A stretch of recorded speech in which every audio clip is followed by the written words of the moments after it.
Orientação da criança, capítulo 46. Males da condescendência. O verdadeiro amor não é condescendente. O amor é a chave do coração da criança, mas o amor que leva os pais a transigirem com os filhos nos desejos legais não é um amor que atue para o seu bem. O afeto sincero que brota do amor a Jesus habilitará os pais a exercerem criteriosa autoridade e a exigirem pronta obediência.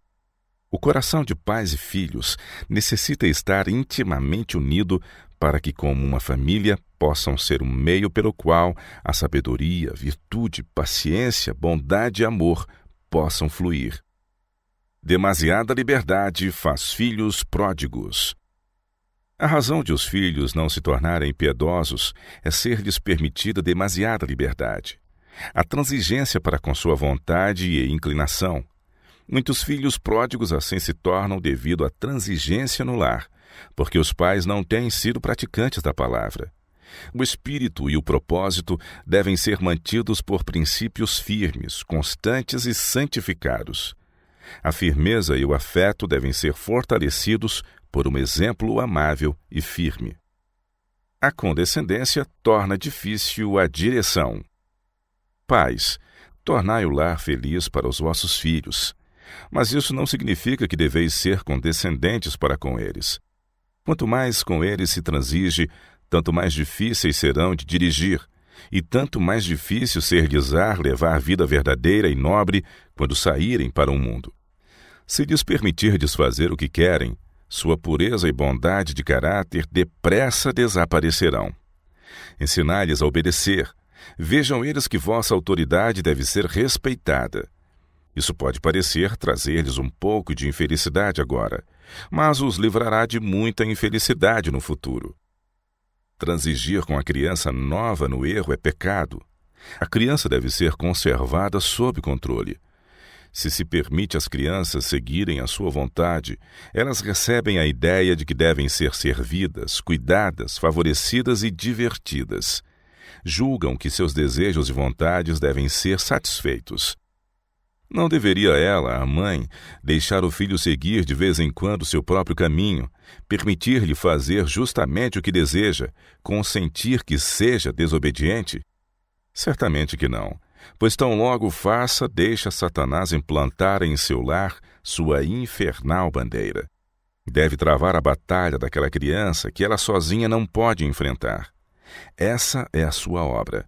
Repreender o diabo, buscar sinceramente a Deus e nunca permitir que Satanás lhe tire justamente o filho dos braços e o coloque nos seus.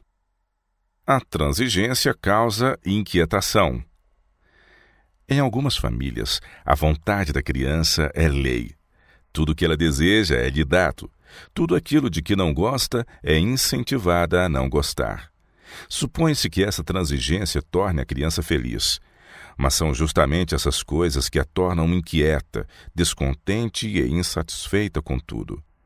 A condescendência tem-lhe estragado o apetite pelos alimentos simples e saudáveis, pelo uso verdadeiro e próprio de seu tempo. A tolerância efetuou a obra de desajustar esse caráter para o tempo e para a eternidade. A censura eficiente de Eliseu ao desrespeito. A ideia de que nos devemos submeter às maneiras de crianças perversas é um erro.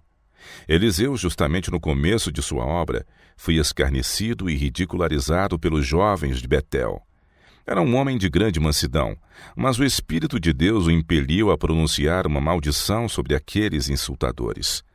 Tinham ouvido a ascensão de Elias e fizeram desse solene acontecimento assunto de zombaria. Eliseu demonstrou que não estava em sua sagrada vocação para ser ridicularizado por velhos ou moços. Quando eles lhe disseram que era melhor que subisse, como Elias fizera diante dele, amaldiçoou-os em nome do Senhor. O terrível juízo que caiu sobre eles era de Deus. Depois disso, Eliseu não teve mais dificuldade em sua missão. Durante 50 anos, entrou e saiu pelos portais de Betel, e andou de uma parte para outra, de cidade em cidade, passando por multidões dos piores e mais rudes jovens, ociosos e dissolutos, mas ninguém jamais zombou dele ou fez pouco de suas qualificações como profeta do Altíssimo. Não ceder ante a adulação. Os pais terão muito pelo que responder no dia de ajuste de contas, devido à sua ímpia transigência com os filhos. Muitos satisfazem todo o desejo absurdo, porque desse modo é mais fácil verem-se livres de sua importunação do que de qualquer outro modo. Deve a criança ser ensinada de tal maneira que a recusa seja recebida no devido espírito e aceita como palavra decisiva. Não dar mais crédito à palavra da criança do que a dos outros. Os pais não devem passar por alto os pecados dos filhos. Quando esses pecados são denunciados por algum amigo fiel, o pai não deve achar que seus direitos foram invadidos, que recebeu uma ofensa pessoal. Os hábitos de cada jovem e de cada criança afetam o bem-estar da sociedade. A atitude errada de um jovem pode conduzir muitos outros para o mau caminho.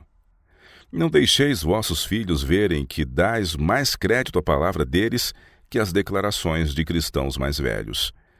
Não lhes poderíeis causar maior prejuízo.